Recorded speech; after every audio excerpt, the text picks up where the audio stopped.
বাবা আমার মাকে মেরে ফেলেছে। কেন?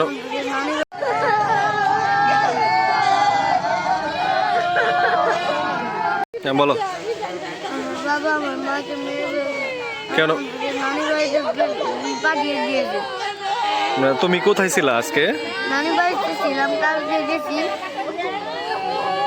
মানে কেন মনে হইতেছে যে তোমার বাবাই মারছে? আমি জানলাম না, নানু কাছে যে বাবা কিছু টাকা পায় না, যেটা নানু দিদা পরিশোধ করতে পারে না, দেখি বাবা আম্মুকে মেরে ফেলেছে। কত টাকা পাইতো তুমি জানো? আমি তো জানি না। আচ্ছা, তুমি তোমার নানি বাড়িতে কবে গেছিলা? এই শুক্রবার আগে বিশাল নাই থাকে।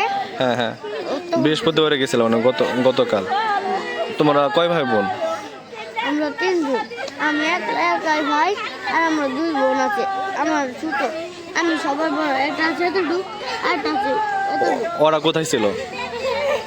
আমার ছোট বোনটা আম্মুর সাথে বাড়িতে ছিল। আগে বুকের দুধ খেয়েছে, কিন্তু বউ একদিন বলেছে যে ওগুলো বিলের দুধ, পিঠের দুধ।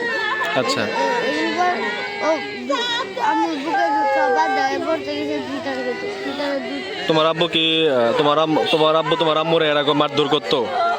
ওই যে তোমার নানুর কাছে টাকা পাইতো তোমার আব্বু, নাকি এই টাকা দেয় নাই দেখে মানে তোমার মনে হইতেছে তোমার আব্বু তোমার মারে মেরে ফেলছে? আমার বাবাই মেরে ফেলেছে, ফোন দিয়েছিল। কেরা ফোন দিছিল? আম্মু। তোমার আম্মু বাবাই ফোন দিয়েছিল। তোমার বাবাই ফোন দিছিল? কি বলছে ফোন দিয়ে? ওই যে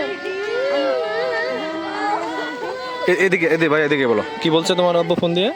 ফোন দিয়ে বলেছে যে মাটা মেরে ফেলবো, যে আমার টাকা নিয়ে, এই কথা বলেছে। বলে আপুকে মেরে ফেলেছে। কখন ফোন দিছিল তোমার আব্বু? সন্ধ্যাবেলা। আজকে সন্ধ্যাবেলায়? মানে কার কাছে ফোন দিছিল? নানির মোবাইল। তোমার নানির মোবাইলে? তোমার সাথে কথা বলছে না তোমার নানির সাথে? নানির সাথে কথা বলছে। যে টাকা দিয়ে দেন আর আপনার মেয়েরা মেরে ফেলো ম্যাডাম বলছে? আচ্ছা, তুমি এখন কি চাচ্ছ? তুমি এখন কি চাচ্ছ? আম্মু 25 টাকা নিচ্ছে। আচ্ছা।